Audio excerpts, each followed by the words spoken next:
Tulad ng bigas, groceries po naglalaman ng asukal, kape, ayan, noodles, dilata, at saka mga biskwit. Si Tati dito, tanggapin niyo po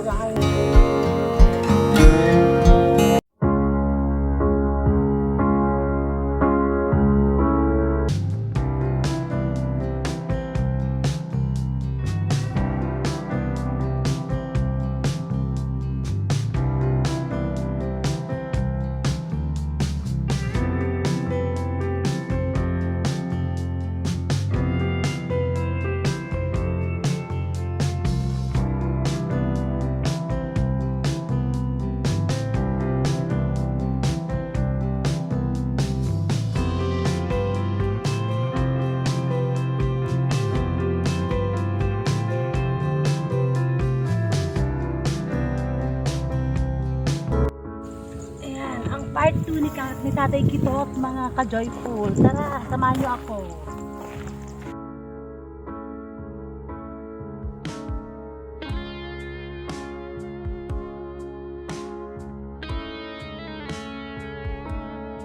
Kapres ko dito sa inyo. Ayan, ito na yung Kailan lang ba ako nanggaling dito? Sa yata. Ay, Huwebes. Yan, Huwebes. So, ilang araw lang dito. Huwebes, pangatlong araw. Kaya lang nung Huwebes na ganyan, nung na-upload yung video nyo po ay doon mismo, yung gabing yon, meron nang nag-chat sa akin. Sabi niya, magbibigay daw siya ng konting tulong dito sa inyo. So, meron nantig po sa kalagayan ninyo. At may desire din siya, meron siyang hangarin na tumulong din po sa inyo. So, ito po ihatid na po namin ngayon. Meron pong mga groceries at saka may itlog. Ayan, ito siya.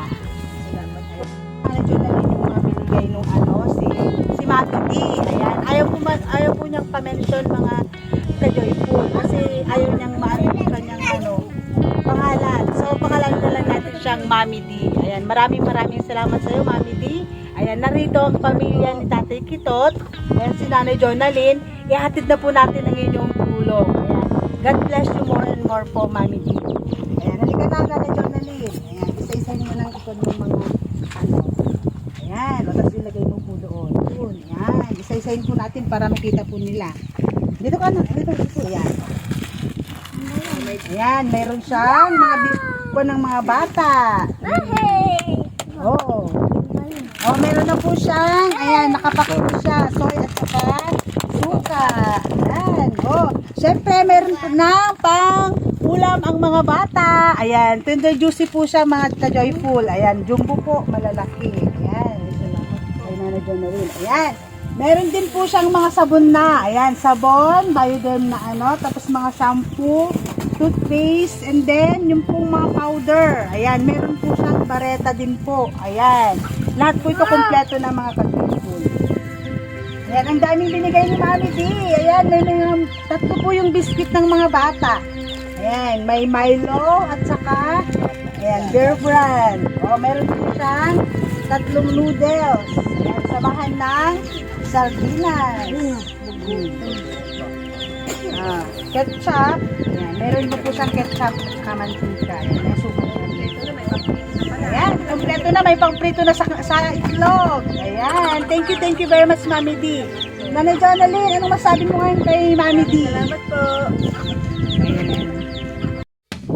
Thank you po, Tita. Yay! Thank you. Thank you po.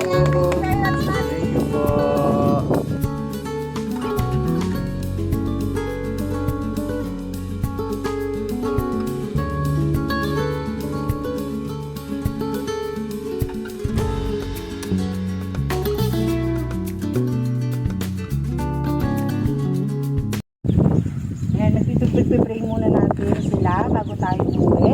Halika dito ba, Log? Halika dito ba, Log?